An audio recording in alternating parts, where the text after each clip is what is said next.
Ja tosiaan Petri ja Harrin kanssa, niin minä olen kirjoittajana tässä viime joulukuussa julkaistussa epävarmuuden aikakirjassa, eli se löytyy hyvin varustelluista kirjakaupoista ja e-kirjana erityisesti ja aika monista kirjastoista myös löytyy. Huomasin tuossa just ilokseni viime viikolla tai toissa viikolla, että ensimmäinen painos on täältä kustantajan puolelta myyty loppuun, eli on ollut todella suosittu kirja ilmeisesti, mutta Harri voi varmaan mainita siitä pikkusen enemmän kohtapuoliin. Ja tämän webinaarin ohjelma on sellainen, että tosiaan niin kohta päästetään Petri Uusikylä ja Harri Jalonen ääneen puhumaan tästä kirjasta, ja sitten sen jälkeen käynnistetään paneelikeskustelu aiheesta systeeminen muutos, mitä se on käytännössä, ja me jutustellaan sitten tämän kirjan teemoista ja ennen kaikkea siitä, että onko tämä nyt akateemista keskustelua vai käytännön tekemistä, ja sitten me jutustellaan siitä puolisen tuntia tällä panelistiporukalla, ja sitten päästetään teidät keskustelemaan meidän kanssa 20 minuutiksi, ja sitten tosiaan webinaari loppuu varsinaisesti kello 2, mutta sen jälkeen, jos olette innostuneita jäädä juttelemaan näistä aiheista, niin sitten tämmöinen verkostoitumisosio Aftertalk alkaa kello 2 ja päättyy kello 2:30. Ja tosiaan tänään meillä tässä paneelissa erityisesti on aiheen äärellä Petri Uusikylä ja Harri Jalonen Vaasan yliopistosta. Harri on professorina ja Petri tutkimusjohtajana, ja Petri ja Harri on tosiaan toimittajina olleet tässä epävarmuuden aikakirjassa, ja sitten Laurean puolelta on Harriet Lonka, joka työskentelee taas Harri ja Petrin kanssa semmoisessa IRVIN-hankkeessa, josta ehkä kuullaan lisää siinä paneelin puitteissa, ja sitten minä myös, joka olin kirjoittajana tässä kirjassa, ja olen myös aktiivisena tässä Systems Change Finland ry:ssä.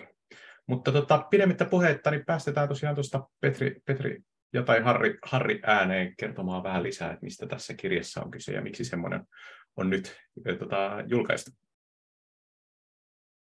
No niin, kiitos Mikael hyvästä introsta, ja tervehdys Petri, ehdit linjoille pienten teknisten vaikeuksien jälkeen, joka on tällä ajalle tyypillistä, että näitä erilaisia systeemisiä häiriöitä tulee. Meillä on varmaan, Mikael, ihan 2-3 minuuttia aikaa tässä, eikö niin, sitten mennään keskusteluun, niin mä voisin Petri ottaa tässä eka puheenvuoro, jatkassa siitä sitten. Tervehdys vaan kaikille ja aurinkoista torstai-iltapäivää. Mä oletan, että missä olettekin, niin aurinko paistaa. Tuntuu siltä, että tänään ilmat ovat meille suotuisia. Mä oon Harri Jalonen ja toimin tosiaan Vaasan yliopiston proffana hallintotieteissä ja johtamisen yksikössä, ja olen tässä Petri Uusikylän kanssa ollut toimittamassa tätä kirjaa, joka koostuu siis 12 artikkelista, jossa eri alojen asiantuntijat tarkastelevat systeemistä muutosta vähän eri näkökulmista. Tämä teos on jaettu 3, voisiko sanoa, teemalliseen kokonaisuuteen. Yhdessä teemassa tarkastellaan systeemistä muutosta yhteiskunnallisena ilmiönä ja vähän niin makrotason kysymyksenä. Toisessa teemassa systeemistä muutosta sitten taas lähestytään organisaatioiden kontekstissa ja kysytään, että mitä systeemisyys tarkoittaa sitten organisaatioiden johtamisessa ja kehittämisessä ja näin. Ja kolmannessa teemassa sitten tarkastellaan systeemistä muutosta yksilöiden kannalta ja millä tavalla systeemisyys haastaa vaikkapa sitten työn tekemisen tapoja. Olemme kovin kiitollisia kaikille kanssakirjoittajille ja tiedämme, että tässä taustalla on erilaisia tutkimushankkeita ja pitkiä työkokemuksia, joiden kautta sitten ollaan näitä teemoja reflektoitu. Mä heittäisin melkein tässä Petrille seuraavaksi alustuspuheenvuoro. Kiitos Harri ja moi kaikille omasta puolestani. Mä olen Petri Uusikylä ja Harrin kollega.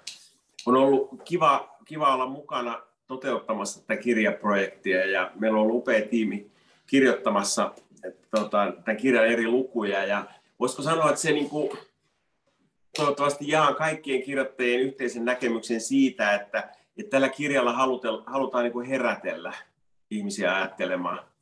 Ja tässä voisi käyttää sellaista ainakin nyt Einsteinin suuhun laitettua, en tiedä onko Einsteinin alkuperäinen kommentti, mutta minusta hyvin sanottu, että että nykyajan ongelmia ei voida ratkaista samalla ajattelulla kuin millä ne synnytettiin. Ja se on oikeastaan, jos tämä pitäisi niin kuin tiivistää yhteen one-linerin, niin se olisi kyllä toi aika pitkälti. Eli tarvitaan niin kuin ihan uuden tyyppistä niin kuin mindsettiä, uudenlaisia mentaalimalleja, uuden tyyppistä tapaa niin kuin jäsentää ja kehystää niitä globaaleja, kansallisia, paikallisia ongelmia, joiden kanssa me eletään tällä hetkellä, koska ne on keskinäisriippuvaisia, ne on todella monta kertaa niin kuin monisyisiä ja usein ne ratkaisutoimet, oli ne politiikkaratkaisuja tai muita, niin ne korkeintaan kohdistuu niihin seurauksiin, ei kovinkaan usein juurisyihin. Ja tästä johtaa se semmoinen niin kuin jatkuva niin kuin korjaamisen kehä, kun ei oikein ymmärretä, että mistä nämä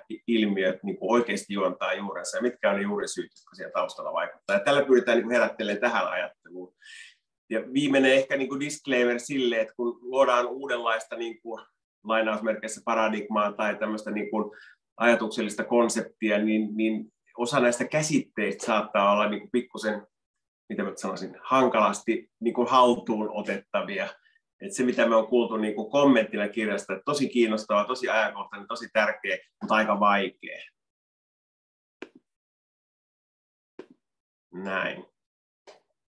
Hyvä, tuohon tuli vain joku häiriö tuohon ruutuun samalla, mutta mä lopetan tähän näin. Haluatko Harri vielä jotain sanoa vai heitetäänkö pallo Mikaelille? Heitetään pallo Mikaelille. Mä luulen, että hän on siellä valmiina ottamaan sen vastaan. Joo, ja mä heitän sen saman tien takaisin. Eli tässä tosiaan niin kuin, kiitos tosiaan Harri ja Petri, että olette koonnut tuon kirjeen ja pyytänyt kaikkia noita moninaisia aiheen parissa työskenteleviä ihmisiä silleen kirjoittaa siihen.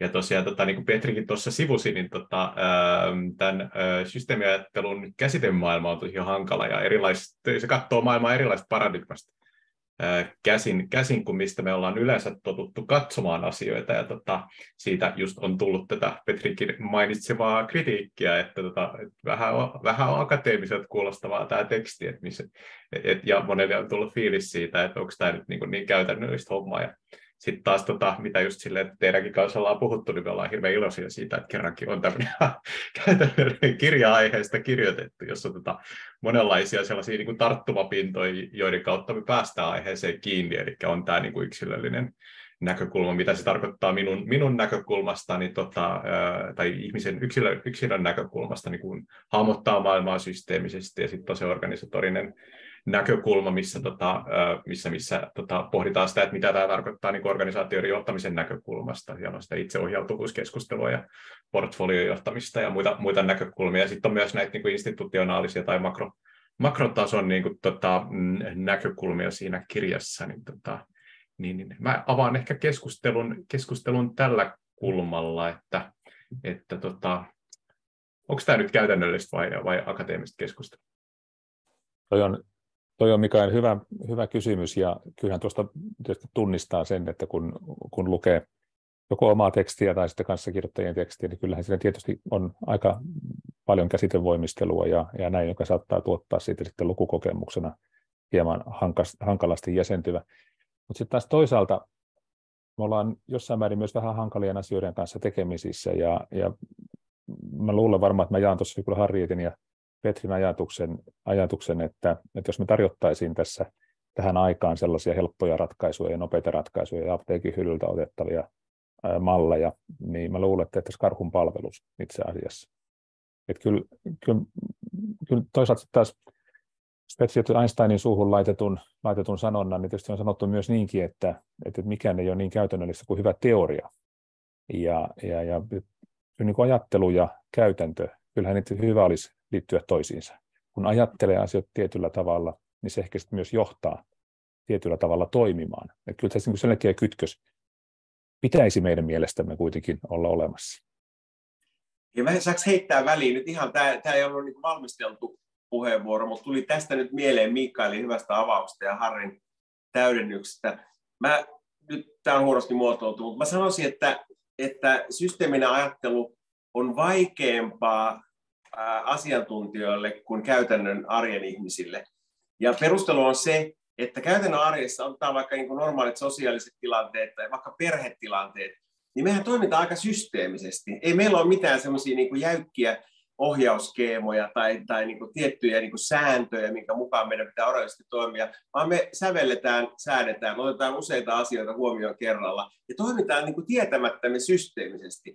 Mutta nyt kun me mennään tänne niin kuin vaikka poliittiseen päätöksentekoon tai organisaatioiden johtamiseen, niin yhtäkkiä meillä on sellaisia niin kuin lukittuja järjestelmiä, jotka on jäykkiä, lineaarisia, kankeita ja äärimmäisen huonosti tämmöiseen systeemiseen niin kuin toimintakonseptiin liittyviä, niin heitän nyt väitteen, että systeeminen ajattelu on vaikeampaa teknokraateille ja asiantuntijoille kuin arjen ihmisille. Mutta en tiedä, oliko tämä nyt, mutta ehkä keskusteluavauksena toimii.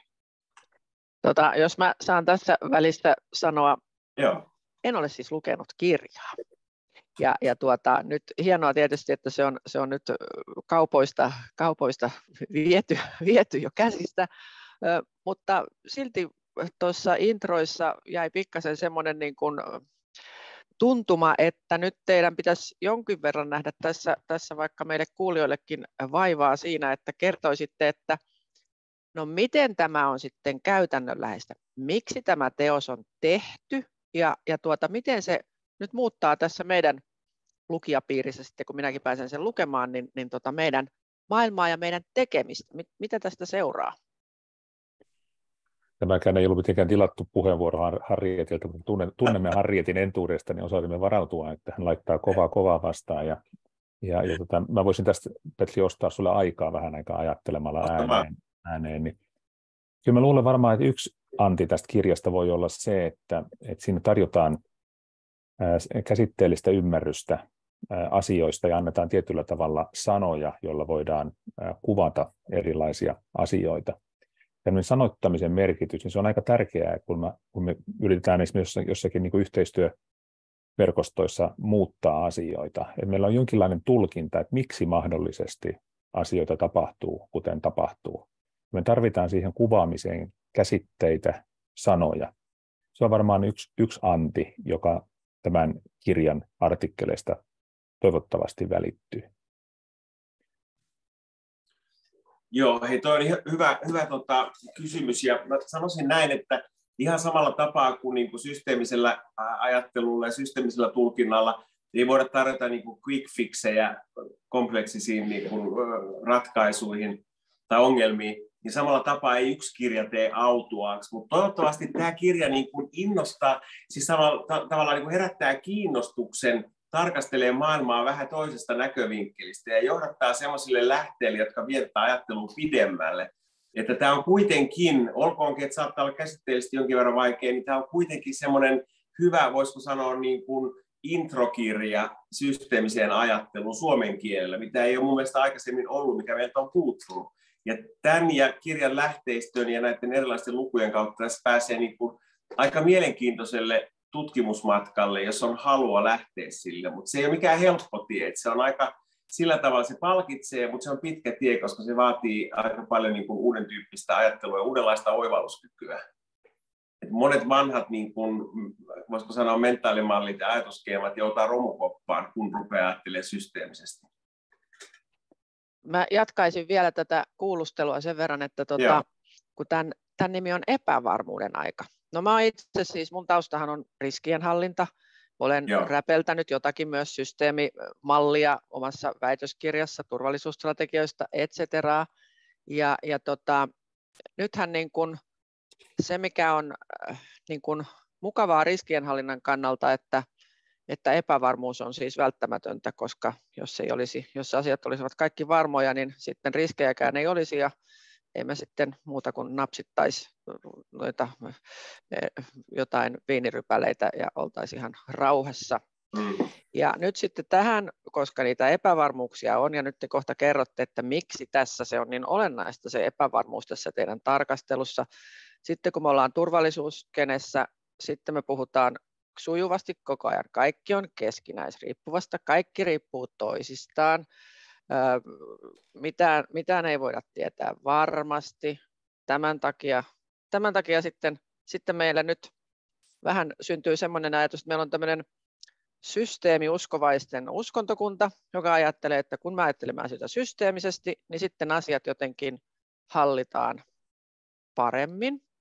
niin kertokaapas nyt, miten tämä epävarmuuden aika ja systeemisyys liittyy toisiinsa, ratkaiseeko systeemisyys tätä asiaa vai mitä se siihen tuo? Sinulla oli monta kysymystä tuossa ja oli hyvä, että otit esille tuon systeemiuskovasti, se on hyvä käsite. Aina kun me tutkijoina otetaan jokin asia tarkastelun kohteeksi, niin siinä on aina sellainen tietty vaara, että me taas syyllistetään ehkä itse siihen, mistä me saatetaan sitten syyttää muita ja voidaan hurahtaa tietyllä tavalla tietynlaiseen uskoon.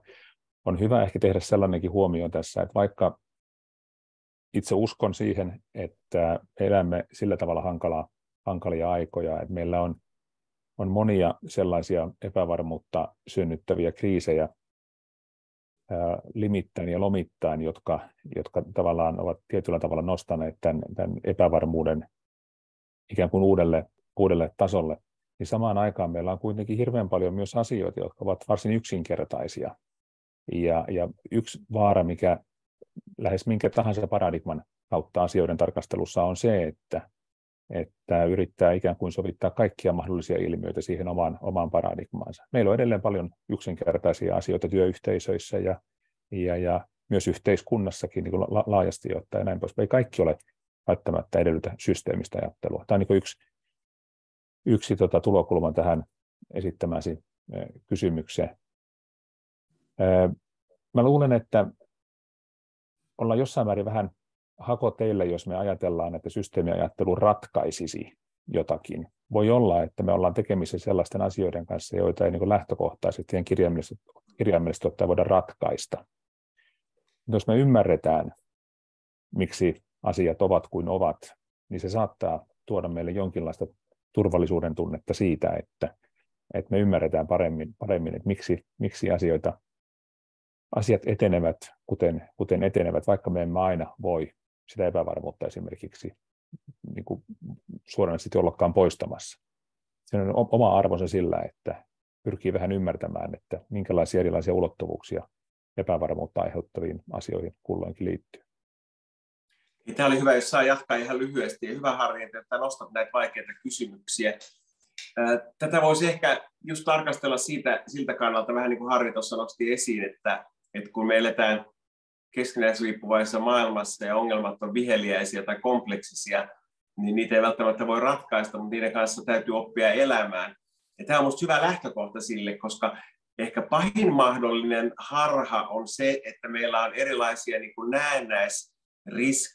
riskienhallinta ja riskianalyysin työkaluja, jotka on monta kertaa tosi naiveja tyyliin, niin kuin riskien todennäköisyys, riskien vaikutus ja scatterplot nelikenttä ja PAPS, ja tuolta taklataan niin kuin nämä ison todennäköisyyden, ison vaikutuksen riskit. Maailma ei toimi tällä tavalla. Eli tämmöisillä harhaisilla lineaarisilla työkaluilla pahimmillaan luodaan semmoinen niin kuin näennäishallinnan tunne, ja sitten ihmetellään, että oho, mistä tämä finanssikriisi tuli, tai oho, miten tässä Brexitissä nyt näin kävi, tai oho, miten tämä niin kuin Venäjän hyökkäyssota nyt aiheutti tällaisia niin kuin multikriisejä niin kuin ja lamautti niin kuin Euroopan monelta osin. Juuri sen takia, koska meidän tämä ennakointi ja riskienhallinta niin kuin apparaatti toimii aika vanhanaikaisten jäykkien lineaaristen mallien kautta, ja se niin kuin tuudittaa vääränlaiseen niin kuin turvallisuuden tunteeseen. Voisin tarttua näihin kysymyksiin just niin kuin omasta näkökulmasta, tai just siihen kirjaan mä kirjoitin artikkelin innovaatioportfolioista semmoisena niin kuin ekosysteemin keinona, työkaluna johtaa jaettua muutosta, ja mun mielestä silleen, niin kuin systeemisen johtamisen näkökulmasta, niin meidän pitää vähän ravistella sitä ajatusta organisoitumisesta. Että aika usein johtamisessa me puhutaan vaikka operatiivisesta päivittäisestä toiminnasta, sitten on se taktinen toiminta, mitä keskijohto ehkä koordinoi, että vähän niin kuin ei ole vain kiinni siinä, mitä tehdään, vaan että myös niin kuin kehitetään tulevaisuutta, ja sitten on se ylimmän johdon se strateginen näkökulma, missä mietitään sitä, että miten tämä meidän organisaatio nyt silleen vaikuttaa siihen toimintaympäristöön. Mun mielestä niin kuin iso semmoinen puute tuollaisessa johtamiskäsitteistössä on se, että meillä ei ole semmoista niin kuin systeemistä tai ekosysteemistä tasoa tavallaan tai strategisen tason yläpuolella, joka kuvaa tavallaan sitä, että meillä olisi ymmärrys siitä, että minkälaisia vaikka trendejä on toimintaympäristössä, megatrendejä, ennakointitarpeita on, mitä riskejä on toimintaympäristössä, mitä tai ei ehkä riskejä, vaan mitä epävarmuuksia. Se on musta eri kysymys vielä.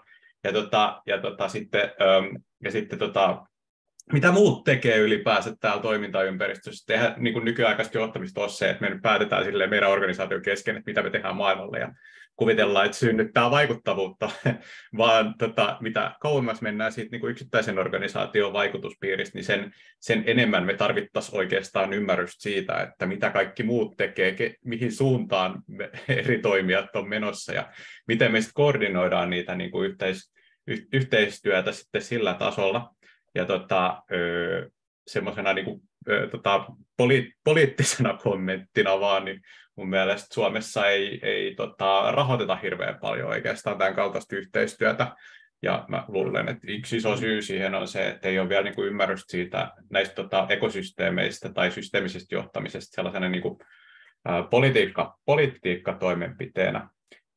Että tavallaan niin kuin se ongelma on siinä, että meillä on vaikka, jos ajatellaan, että valtion ylin toimija Suomessa, niin valtio aina muuttaa suuntaan 4 vuoden välein. Mutta sitten vaikka joku niin kestävän ja digitaalisen liikenteen edistäminen, sehän vaatii 20 vuotta aikaa. Niin, miten me oikeasti pystyttäisiin tavallaan koordinoimaan yhteistyötä sitten näin pitkillä aikajänteillä ja näin moninaisissa toimintaympäristöissä, jos toimijat ei ole pelkästään tule valtiolta tai yksityiseltä sektorilta tai järjestöistä, vaan tarvitaan ne kaikki.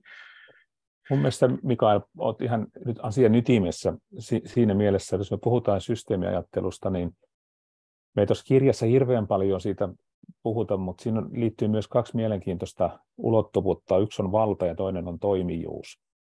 Ja jos me ajatellaan, että systeemiajattelu on niin kuin määritelmällisesti jotakin sellaista kokonaisvaltaista erilaisten toimijoiden, ilmiöiden, tapahtumien vuorovaikutuksessa syntyvän kokonaisuuden ymmärtämistä, niin se haastaa tietyllä tavalla sellaisen näkemyksen myös siitä, että kenellä on valtaa ja kuka on toimija.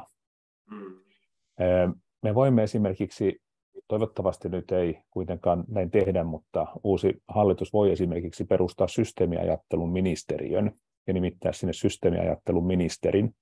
Mutta mä en oikein usko, että siinä olisi mitään järkeä. Kysymys on juuri tuosta, mitä Mikael niin kuin tavallaan kuvasi, että kysymys on erilaisten toimijoiden, joilla on erilaisia intressejä, joilla on erilaisia toimintalogiikoita ynnä muuta vastaavaa. Niin tämän tyyppisessä niin kuin verkostoissa ja yhteenliittymissä toimimisesta. Ja se on tosi hankalaa, jos me ajatellaan, että sellaisen, voisiko ajatella perinteisen valta- ja toimijuus näkökulman kautta. Se on samalla kaikkien vastuulla eikä kenenkään vastuulla. Hei, nopea tuohon vielä täydennys. Hyvä pointti, Harri, ja hyvä kysymys Mikaelilta, koska tämä tuo myöskin niin kuin, paitsi vallan tarkastelun uuden ulottuvuuden, niin se tuo myöskin niin kuin päätöksenteon dynamiikkaan uuden tulkintatason, koska vähintään yhtä tärkeää on katsoa niitä areenoita ja toimijoita, jotka vaikuttavat niissä päätöksentekotilanteissa. Nyt ei puhuta ainoastaan niin kuin siitä formaaleista päätöksentekoelimistä, vaan ylipäätään siitä erilaisen niin kuin päätöksenteon valmistelun ja toimeenpanon kentistä, jossa on tämmöinen niin kuin multi-actor framework, että siellä on useita eri yhteiskunnan toimijoita, koska sen yhteisen dynamiikan kautta syntyy sitä kokonaisvaikuttavuutta. Jos me ei tunnista niitä pelureita eikä tiedetä niiden pelureiden niin kuin erillisiä intressejä, niin sitten sen interaktiovaikutuksen merkitystä siihen kokonaisuuteen, niin me ymmärretä silloin, miten tätä maata hallitaan tai miten poliittis-hallinnolliset päätökset syntyy. Mä oon tosi hyvilläni, että teillä on tässä tämmöinen, miten mä sanoisin, vähän niin kuin arjen kehittämisen näkökulma.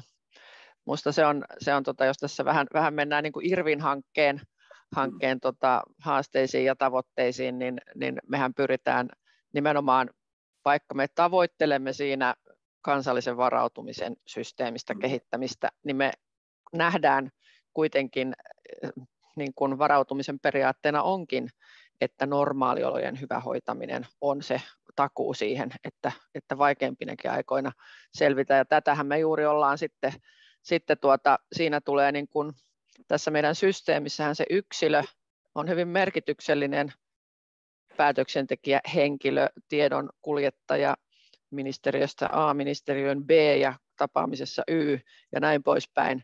Ja tämä niin kuin, miten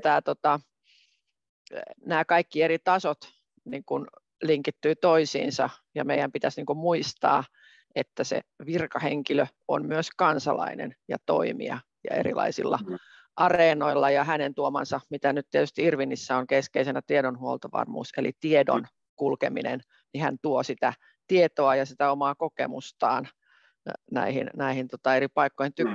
Tykkään tosi paljon, koska tässä on nyt se haaste, mä koen nyt tällä hetkellä tätä systeemikeskustelua, se on kovasti, kun me huomattiin, että kriisejä onkin olemassa, että onkin olemassa pandemia ja onkin olemassa sota, missä me mennään hirveän helposti tähän, että vau, nyt suuri kriisinhallinta, systeeminen ratkaisu tähän, mutta meidän pitäisi muistaa, että koko ajan on kysymys tästä arjen toiminnan kehittämisestä sen kaikilla tasoilla.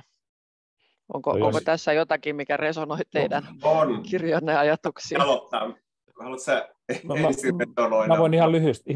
Se tosi tärkeä huomio, ja tuo myös siinäkin mielessä tärkeä huomio, että vaikka meidän kirjan nimi on epävarmuuden aika, ja me maalataan tietyllä tavalla, että meillä on sellaisia ikään kuin globaaleja asioita, jotka synnyttää epävarmuutta, jotka vaatii ikään kuin sitten toimintaa. Systeemiajatteluun kuuluu myös käsitys siitä, että ei välttämättä tarvita mitään ulkoista tahoa sille, että tavallaan olisi niin tarvetta systeemiajattelua. Joskus ongelmat on sisäsyntyisiä, esimerkinomaisesti. Me ollaan nyt muutama kuukausi eletty hyvinvointialueiden maailmaa, ja yksi sellainen asia, joka on tullut nyt tässä viime aikoina esille, on, että kun me ollaan rakennettu leveämpiä hartioita hyvinvointialueiden kautta, ja pyritty rakentamaan palveluintegraatiota ja vähentämään ihmisten juoksuttamista luukulta toiselle ja näin poispäin. Kaikki hyviä tavoitteita. Ja samalla kun me ollaan tehty tällainen hallinnollinen uudistus, niin me ollaan luotu uusia railoja. Esimerkinomaisesti oppilas- ja opiskelijahuolto on sellainen ilmiö, joka tällä hetkellä on tietyllä tavalla väliinputoaja asemassa. Iso osa oppilas- ja opiskelijahuollosta on siirtynyt hyvinvointialueiden ikään kuin palvelurepertuaariin, mutta osa ammattilaisista, jotka työskentelevät oppilas- ja opiskelijahuollossa, on vastaisuudessakin kuntien ja kuntayhtymien palkkalistoilla. Niin johtamisen näkökulmasta ja ohjauksen näkökulmasta oppilas- ja opiskelijahuolto on tosi hankalassa tilanteessa tällä hetkellä. Ja se näkyy ihan sitten siinä, että millä tavalla tukea tarvitseva lapsi tai nuori, millaisten ammattilaisten kanssa hän on tekemisissä, mikä on ammattilaisten välinen yhteistyö, näin poispäin. Siihen liittyy monia haasteita. Ja voidaan ajatella, että siinäkin on kysymys systeemisestä haasteesta ja tarpeesta niin kuin nähdä asiaa kokonaisvaltaisemmin. Tosi hyvä pointti ja hyvä nosto, Harri, hyvä kysymys. Jos pikkusen niin kuin lisää haastavuuskerrointa tähän tulkintaan, niin sitten täytyy muistaa, että ei ole olemassa mitään niin kuin a priori määriteltyä systeemiä. Että ei ole niin kuin kriisiajan systeemiä tai normaaliolojen systeemiä, vaan me eletään jatkuvasti sellaisessa, voisiko sanoa niin kuin fraktaalisessa maailmassa, jossa on niin kuin uppoutuneita systeemeitä. Ja meillä on niin kuin systeemit toimii systeemeissä. Ja tämä tavallaan systeemien monikerroksuneisuus tekee tästä vielä kiehtovamman niin kuin ilmiön, koska samaan aikaan kaikki globaalilla, eurooppalaisella tasolla, kansallisella, alueellisella tasolla ja sitten voisiko sanoa niin kuin erilaisissa toiminnallisissa positioissa toimiminen on niin kuin erillisiä systeemejä, jotka liittyy kaikki siihen uppoutuneeseen kokonaissysteemiin. Ja tähän tekee nyt vielä, että kyse ei ole vain toimijoiden tunnistamisesta, toimijoiden vuorovaikutusrakenteiden niin kuin ymmärtämisestä, vaan myöskin näistä uppoutuneista systeemeistä, jossa kaikki vaikuttaa kaikkeen ja reaaliaikaisesti. Ja tämä on aika mielenkiintoinen myöskin noin, niin kuin jos me ajatellaan ennakointia tai päätöksentekotilanteita, niin sen ymmärtäminen. Mä voisin tarttua vielä tuohon, mitä sä Petri sanoit ihan alussa siitä, että mehän ollaan omassa arjessamme, omissa elämissämme hirveän systeemisiä. Eli kun tulee mieleen, että mun pitäisi soittaa jollekin, joka osaa vaikka korjata autoa, niin mä tiedän ehkä jonkun tai jotain palveluita mä löydän jostain internetistä, jotka pystyy silleen jeesaamaan auton korjaamisen kanssa. Mutta mä luulen, että tavallaan se, mitä se systeemi ja minkälaisia työkaluja systeemiajattelu voi tuohon tuoda lisää, on niitä työkalujen avulla me voidaan nähdä sitä kokonaisuutta pikkusen paremmin. Et se meille ehkä jää siinä niin kuin omassa arjessa vähän puuttumaan, että me jotenkin ohjaudutaan siitä käsin, mitä me itse hahmotetaan, mutta systeemiajattelu auttaa meitä myös hahmottaa sitä, että mikä tämä vaikka kokonaisvaltainen ilmiö on, mistä me puhutaan, ja keitä on ne toimijat sitten, niin kuin, jotka liittyy tähän ilmiöön. Ja mä luulen, että tavallaan, että me pystyttäisiin toimimaan oikeasti systeemistä käsin, eikä vain systeemisesti itsestä käsin, niin me tarvitaan just näitä työkaluja, joiden avulla me pystyttäisiin niin kuin hahmottaa sitten niitä niin kuin mahdollisia palveluita ja toimijoita ja toimintamuotoja, joita me pystyttäisiin hyödyntämään sitten erilaisissa tilanteissa. Ja pitäisi olla tavallaan niitä niin kuin mahdollisuuksia sitten tarttuukin niihin, että just toi Harrin esimerkki toista lasten huoltokysymyksistä on tosi kiinnostava siinä mielessä, että aika usein me varmaan ajatellaan, että nämä on niin kuin julkisia toimijoita sitten, jotka tarjoaa siellä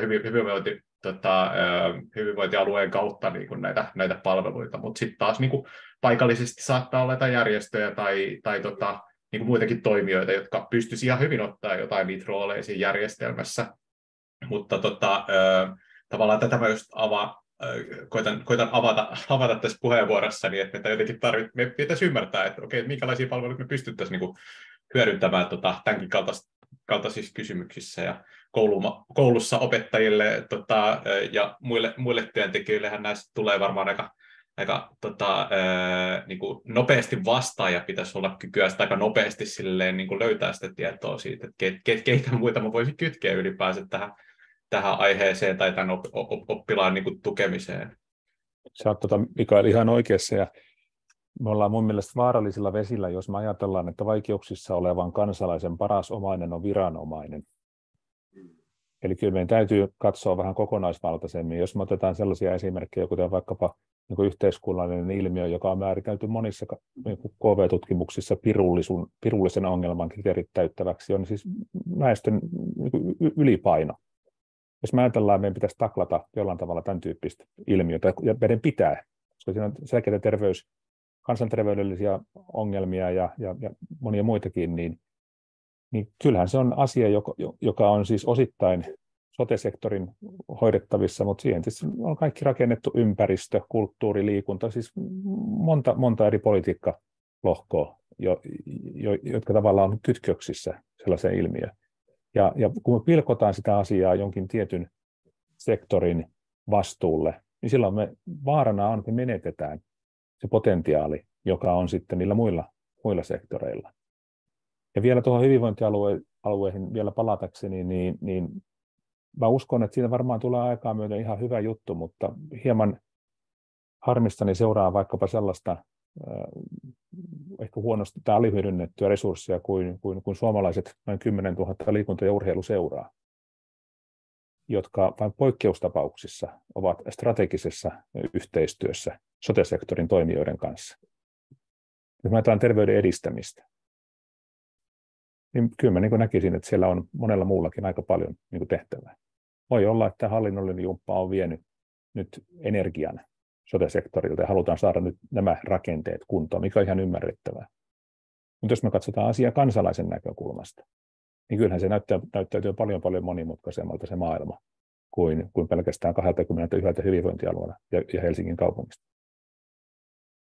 Mutta sanotaan ihan suoraan, että jos katsoo tätä hyvinvointialueen uudistusta niin kuin systeemisten linssien kautta, niin sehän on aika kammottava reformi. Se on semmoinen, mä sanoisin jopa vähän kärjistää, että se on niin kuin paluu jonnekin 70-luvun niin kuin tämmöisiin keskitettyihin hallinnollisiin johtojärjestelmiin niin kuin tavalla, jota ei mun mielestä tähän aikaan enää pitäisi sovittaa. Että siinä nyt sitten jälleen kerran se turhautuminen siihen sote-maakuntauudistuksen karille meno aiheutti semmoisen jonkun niin kuin kiireen ja pakon, että nyt se on pakko rutistaa, ja sitten tultiin tämmöisellä niin kuin hallintohimmelimallilla, kun siinä olisi ollut oikeasti mahdollisuus niin kuin systeemisemmin miettiä niitä kokonaisuuksia ja miettiä myöskin näitä yhteiskunnan eri toimijaryhmiä ja heidän rooliaan siinä, että miten me saadaan kytkettyä laaja-alaisemmin niin kuin myös kansalaisyhteiskunnan toimijoita, järjestöjä mukaan siihen kenttään, yksityisiä palveluntuottajia. Nyt se on hyvin raskaasti keskusjohdettu ja aika jäykkä järjestelmä, mutta sehän voi aina muuttaa.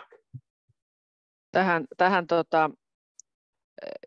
jotenkin niin kuin kun itse tätä varautumisen ajattelua tässä nyt niin kuin mietin ja myöskin tätä mainittua hyvinvointialueuudistusta, niin ennaltaehkäisyhän on mun mielestä semmoinen siis keyword siinä, että jos me nyt ajatellaan, millä tavalla meidän pitäisi saada niin kuin resurssit riittämään ja tämä tavoitteet niin kuin saavutettua sote-palveluiden järjestämisessä.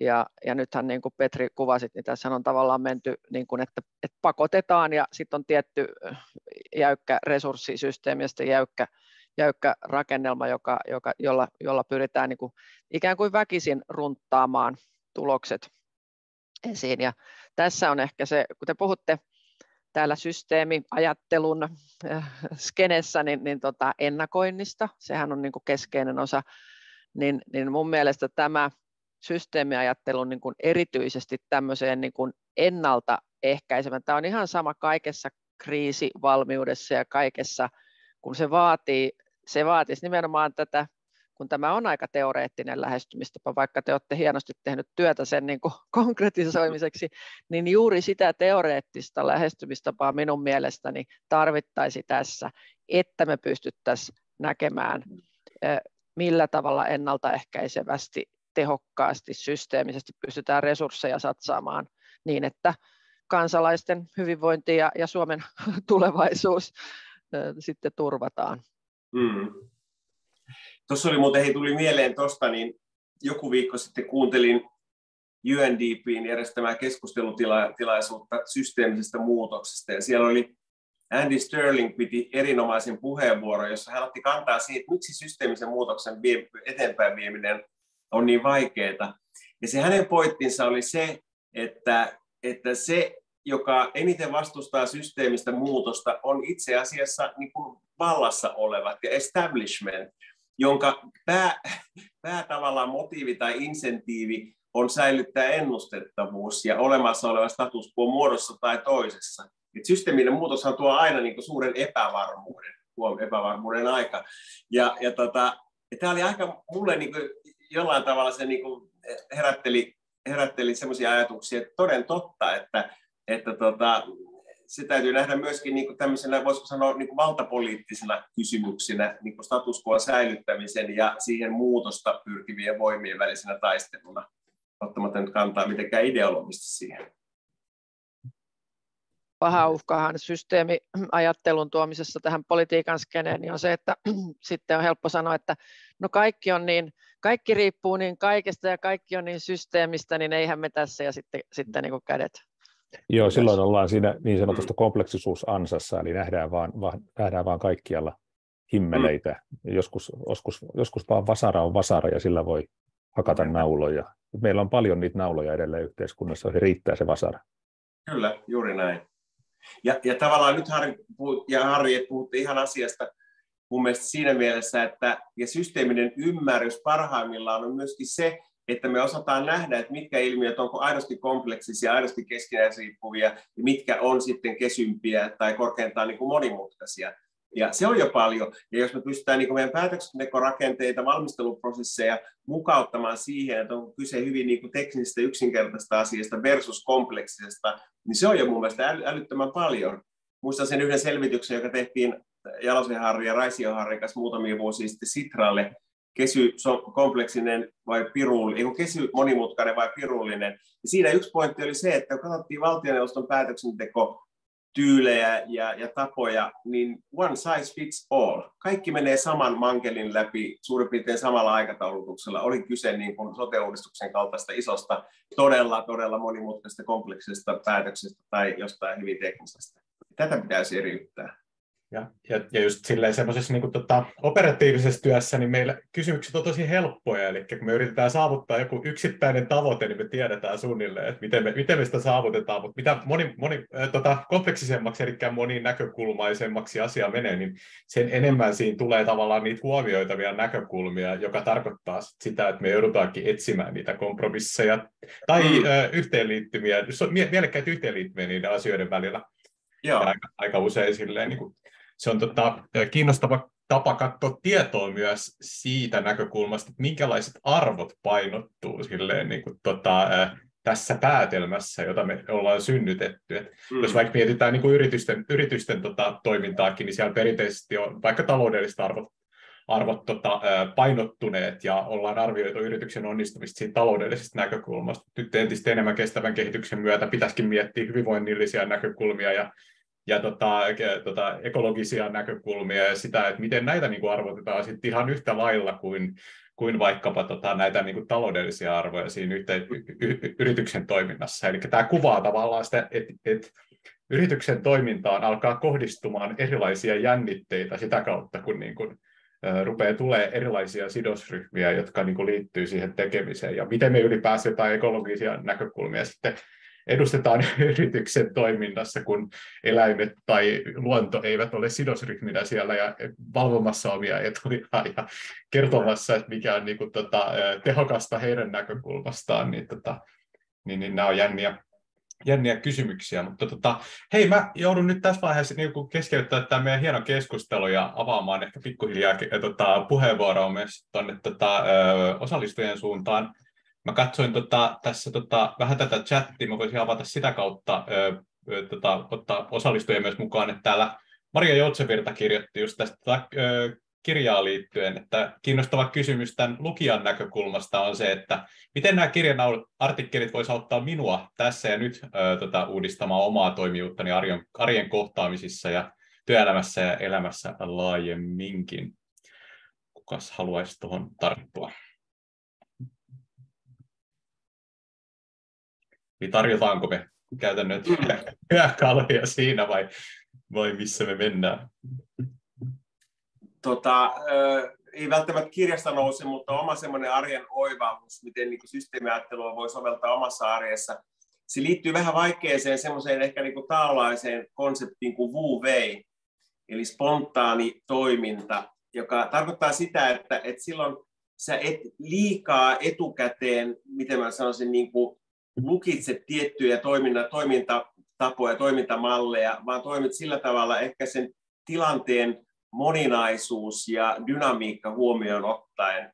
Ja mä oon huomannut, että monessa tilanteessa toimii paljon paremmin kuin se, että liikaa etukäteen niin kuin naulaa asioita, omia kantoja ja speksaa, vaan menee niihin tilanteisiin enemmän niin kuin avoimin mielin ja sitten joku voisi sanoa, että se on reaktiivista toimintaa, mutta mä sanoisin, että se on systeemistä toimintaa. Toimii työyhteisötilanteessakin aika hyvin. Mä voisin tuosta pikkasen vielä yrittää jatkaa, että ei tämä vastaus tuohon kysymykseen ole, mutta asiat voi olla monta kertaa huonosti, mutta ne voivat olla vielä huonomminkin. Ja systeemiajattelussa voi olla yksi oivallus se, että ei välttämättä kannata aina sorkkia erilaisia asioita. Ne voi mennä huonompaan suuntaan. Mutta tämä on tosi hankalaa, koska meillä tietyllä tavalla tekeminen on ikään kuin synonyymi sille, että sä oot pätevä, aktiivinen. Jos et tee mitään, se helposti rinnastetaan, että sä oot kyvytön, laiska tai riskejä välttävä tai jotain muuta vastaavaa. Mutta joskus voi olla fiksua katsoa, mitä dynamiikka tuo tullessaan. On tärkeää niin kuin erottaa niitä juttuja, miten Petri tuossa totesi, että aina ei välttämättä kannata rynnätä tekemään jotakin. Mutta tämä on niin hiuksen hienoa tämä raja, että milloin se menee sellaisen niin kuin sille huonolle tekemättömyyden puolelle. Se ei ole mitenkään yksinkertaista. Voisin vielä omasta puolestani vastata tuohon Marian kysymykseen, että sanotaan näin, että niinku, tälleen kun olen seurannut systeemiajattelua jostain vuodesta, varmaan 2006 on kuullut käsitteen ekaa kertaa ja silloin lukenut ensimmäisen kirja-aiheeseen liittyen, niin silloin se oli vielä aika vahvasti semmoista niinku tosi akateemista kamaa, että meillä oli eri yliopistoissa oli vahvoja professoreita, jotka silleen, niin kuin, oli kehittänyt itse sen uuden systeemiajatteluparadigman, joka mun mielestä silleen, se, mitä ollaan tässä nyt nähty silleen viimeisen, no ehkä sanotaanko, että vajaa 10 vuotta sitten alettiin puhua siitä, että nyt me tarvitaan tavallaan osaamista tällä alalla, että meidän pitäisi tuoda tämä niin kuin, systeemiajattelu pois sieltä akateemisista kammioista ja edistää sitä niin kuin ihan käytännön asioissa, että vaikka Kanadassa niin sosiaaliset innovaattorit hirveän paljon soveltanut systeemiajattelua, sille ihan käytännön kysymyksiä, siellä ollaan hirveän pitkällä mun mielestä niin kuin siinä ihan yhteiskunnallisessakin tekemisessä. Ja mitä tässä nyt itse huomannut ehkä tässä viimeisen 5 vuoden aikana on se, että just nämä instituutiot on alkanut kiinnostua systeemiajattelusta, mutta me ollaan tosi kesken sen kanssa, eli me ei olla vielä tehty sitä käännöstä siitä akateemisista käsitteistä, akateemisista periaatteista kohti sitä, että mitä tämä nyt tarkoittaa ihan käytännössä. Et mä luulen, että tämän kirjankin suhteen me ollaan ehkä siinä välivaiheessa vielä, että me avataan tavallaan niitä perspektiivejä, että mitä tämä tarkoittaa yksilön näkökulmasta ja organisoitumisen näkökulmasta ja miten poliittisessa päätöksenteossa niin valtiolla pystyttäisiin niin hyödyntämään näitä juttuja, mutta me ei ole ehkä ihan vielä siellä, että niin nämä olisi yhtä käytännöllistä ja yhtä arkista kuin mitä vaikka palvelumuotoilu on niin organisaatioissa tällä hetkellä. Pari hyvää esimerkkiä, jos sallit, Mikael. Toinen, UK Cabinet Office lanseerasi tammikuussa sellaisen manuaalien sarjan kuin Systems Thinking for Civil Servants. Eli he toi sinne niin kuin, tämmöisiä manuaaleja ja taustamateriaalia siihen, että miten virkamiehet vois Britanniassa hyödyntää systeemiajattelua omassa työssään. Tosi makeaa. Siellä on niin kuin työkirjoja, siellä on vähän semmoista teoreettisen käsitteellisempää juttua, mutta ihan arjen niin kuin rautalangasta väännettyjä esimerkkejä, että mitä se voisi tarkoittaa. Ja toinen, mitä mä haluan kyllä mainostaa, on tuo Työ 2.0 Lab, joka toimii tuolla Yliopistokadulla, koska siinä on niin kuin semmoinen aika mielenkiintoinen interface, voisiko sanoa niin kuin tutkimustiedon ja käytännön niin kuin hallinnon kehittämisen välillä, että siellä pyritään luomaan semmoisia foorumeita, joissa tutkijat ja virkamiehet ja kehittäjät kohtaa ja voisi tuoda tätä systeemistä ajattelua niin kuin jatkojalostaa ja tuoda työyhteisöihin. Se on minusta niin kuin hyvä avaus. Hei, mä kysyisin vielä osallistujilta, että haluaisiko onko jollain joku kysymys kielen päälle, jonka haluaisi esittää näin niin kuin suullisesti? Estetään teitäkin välillä ääneen. Tai kommentteja. Nyt olisi hyvä hetki laittaa mikki päälle ja kysästä.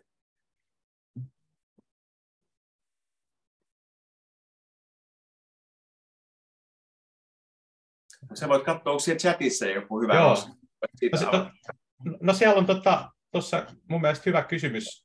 Täällä puhutaan käsitteistä, pikkuhiljaa on puhuttu useampaankin otteeseen, ja tuossa Tanja Korvenmaa muun muassa kysyi sitä, että voisitteko te Harri ja Petri ehkä avata jotain käsitettä, mikä on niinku tärkeä tällä sektorilla, mutta mikä niinku, on sit niin vaikea, että se ei ehkä ole osa meidän niinku arkisia puhetapoja. Eli mikä olisi yksi käsite, mikä kaikkien pitäisi tietää tämän tilaisuuden jäljiltä ja viedä osaksi omaa arkeaan? Mulla on suosikki. Tämä ei ole välttämättä nyt tärkeä, mutta suosikki. Mä luulen, että kaikki, jotka nyt tässä linjoilla on, niin varmaan on niin kuin ihan asian päällä. Se on siis resilienssi. Ja sehän on sellainen termi, jota vaikka somekeskustelussa silloin tällöin törmää sellaiseen debatointiin, jossa todetaan, että miksi te käytätte resilienssikäsitettä, miksi ette kutsu sitä sisuksi tai sitkoksi tai joksikin muuksi. Itse niihin keskusteluihin on mennyt, mutta se on tietyllä tavalla tosi hankalaa ja niin kuin lyhykäisyydessä, jos me ajatellaan resilienssin käsitettä, niin miksi on syytä puhua resilienssistä eikä välttämättä kriisinkestävyydestä tai sisusta tai muut vasta on se, että se tarkoittaa ainakin kahta eri asiaa. Tarkoittaa sitä, että mukautuu usein johonkin yllättävään ja usein johonkin epämiellyttävään asiaan. Se voi olla yksilön tai organisaation ominaisuus, eli kykenee toimimaan, kun on jokin yllättävä tilanne. Mutta samalla se tarkoittaa myös sitten sellaista mukautumista, että oppii, eikä välttämättä palaudu siihen tilaan, jossa on ollut ennen kuin se ikävä asia tapahtuu. Voidaan puhua tämmöisestä bounce back tai bounce forward niin kuin tyyppisestä resilienssistä. Ja suomen kielessä ei ole sellaista käsitettä, mun tietääkseni ainakaan, joka tämän tavallaan ilmiön ainakin kahden ulottuvuuden, voi olla siinä useampikin ulottuvuuksia, niin pystyisi niin kuin sitomaan itseensä. Ja varmaan tuossa kirjassa on paljon muitakin käsitteitä, mutta tämä oli yksi sellainen, joka aina silloin tällöin siihen törmää, että miksi. Kun mä esittää oman suosikkini, ja se on ihan ehdoton vahva suosikki on emergenssin käsite, joka niin ikään taipuu vähän huonosti suomen kielelle. Sitä on käytetty erilaisia niin kuin ilmautuminen, kehkeytyminen, tämän tyyppisiä. Mutta tavallaan se, että ilmiöt syntyy niin kuin dynaamisen vuorovaikutusprosessin prosessin kautta, ja me ei voida tietää niin kuin ennen, että mihin lopputulokseen se tulee päätymään. Tämä on minusta aika niin kuin fundamentaalinen ero tämmöiselle niin kuin perinteiselle lineaariselle suunnitteluajattelulle, jossa me oikeastaan niin kuin naulataan ne tavoitteet ja päämäärät jo kiinni, ymmärtämättä sitä, että miten sen dynaamisen prosessin kautta syntyy. Eli minä tarjoaisin emergenssin käsitettä suosikkina.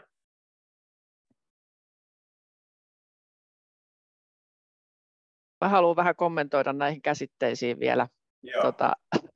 Siis resilienssi, tässä näkee just, että nämähän on siis luonnontieteistä syntyneitä käsitteitä. Ja tavallaan nyt niin kuin itse on niin kuin aina mieltänyt resilienssin ikään kuin ominaisuudeksi. Ja nyt sitten, kun se on niin kuin yhteiskunnallisena käsitteenä, niin sitten siihen tulee nämä intentiot mukaan. Eli miten halutaan, että jokin asia palautuu tai ei palaudu.